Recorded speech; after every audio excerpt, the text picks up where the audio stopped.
Continuing our reading, chapter 6, the worst smell ever. If we kill him now, we never get our money. Come on, Stink. Why'd you want to spoil all my fun? You know we got to dispatch him eventually. Back away before I lose my temper smell. Ain't you got no sense? Stink and Smell, pair of cold-blooded killers arguing in the woods. Close enough to hear my heart beating. To make matters worse, the night is fading fast. Never thought I'd want the dark to last longer, but times like this, the light of day will catch me sure as Christmas. What gives me away isn't daylight though. It's Bob the horse deciding to whinny.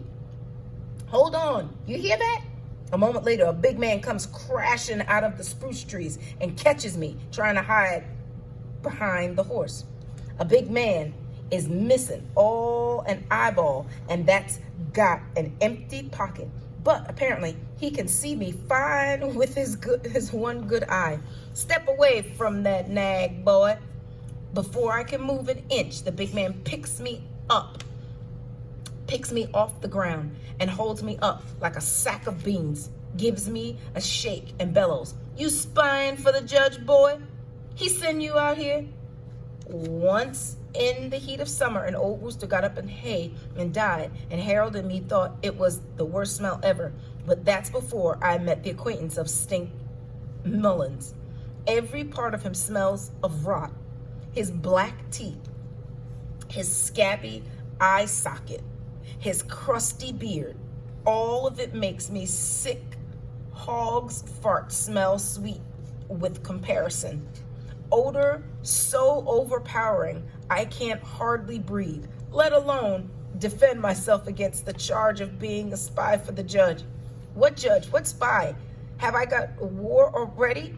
Huh? What do you say, boy? Before I can answer, he drops me to the ground and all the air woofs out of me. What's this? The other man, the one called Smelt, is a whole lot smarter and skinnier and less fragrant. He's got all that charm of an energetic weasel. There he is, circling around as if he's looking for a place to bite. When he prods me with a boot, I grab hold of his foot and stop him from kicking. He snarls and shakes me off. Where'd he come from? He wants to know. Where are you from, boy? Stink demands. When I get my breath back, I'll tell him the general area without mentioning Squint or his farm in case he's already raised alarm. In the area of Pine Swamp. Is that right? Stink says. Nearabouts, I admit. That's the closest town. Then the judge sent you, like I figured. Nobody sent me. I tell him I'm just lost in the woods is all. He's lying, says Smelt, crouching down to look at me in the eye. You the judge's boy? That's who you are. I'm Homer Figg. Let go my ear, it hurts. Both men laugh. Ear won't hurt none when we cut it off, says Smelt, reaching for his knife. Hold now, Stink says. The boy can't hear us with an ear off. Let me take his tongue, Smelt insists. Can't lie if he ain't got no tongue. Homer Figg, Stink says, rubbing his beard. Figg. Wait now. I knew a Henry Figg once. He kin of yours? My father, I tell him. Stink sneers at me. His smelly breath makes my eyes water worse than a moldy onion. Is that right, he says? If he really was your kin, then I expect you'll know how he died. Died of a felled tree, I said. Never killed a man. Stink says. Satisfied? Thought he knew everything, but he didn't know that a tree, did he? Stink carries me through the woods to where they've built a lean-to shelter out of spruce burls. There's a man inside, trussed up like a hog, his head covered with a burlap flour sack. First, best tie him up, too. Smelt lashes my wrists and ankles with raw hide strip, while Stink collects Bob the horse. The man with the sack on his head moans and tries to work himself free. Smelt kicks him, and the man goes silent, as if holding himself still inside. That's better, Smelt says, with the man with the sack on his head. You stay quiet as a mouse. Maybe you'll live to see the sun come up, which is any minute now. Smelt turns his attention to me, crouches down, grinning. He's only got one tooth, and he keeps touching it with his tongue while he studies me like a toad studies a fly. If you really from Pine Swamp, I expect you know the local judge, Mr. J.T. Marston. Of course I know him. He sold my brother into the army.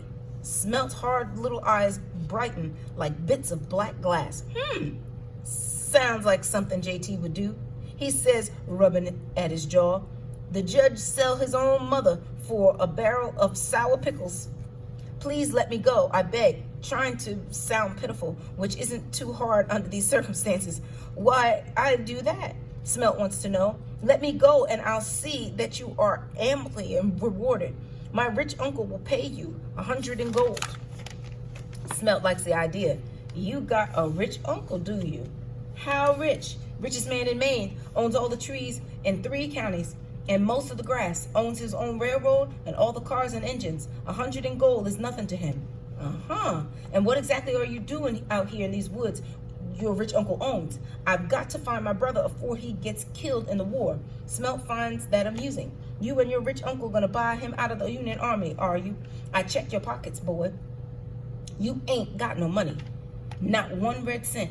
You don't have a saddle and you don't have shoes. All you had was an old nag, ain't hardly good enough for glue. And we aim to keep that horse for the trouble you caused us. That makes you a horse thief, I tell him.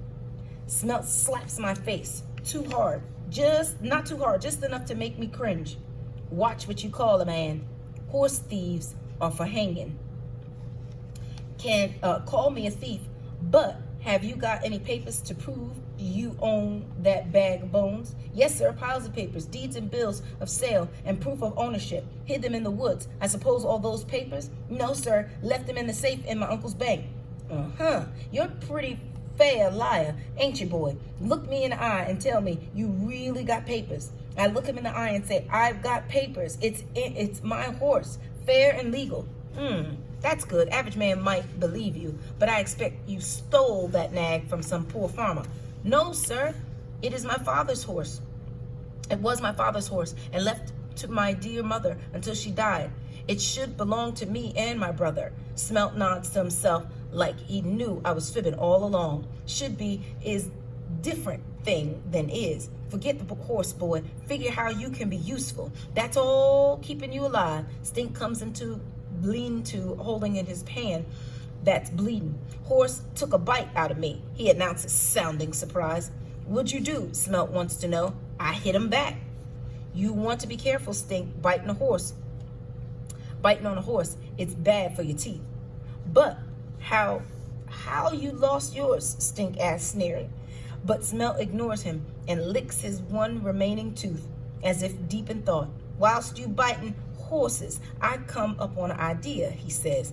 I think there's a way we can use this boy. Use him? I ain't hardly big enough to dig his own grave. No, says Smelt, but he's a prodigious good liar, ain't you, Homer Figg? Comes to me that I better tell the truth or they'll find a way to make me dig my own grave. Yes, sir, I admit I'm a real good liar.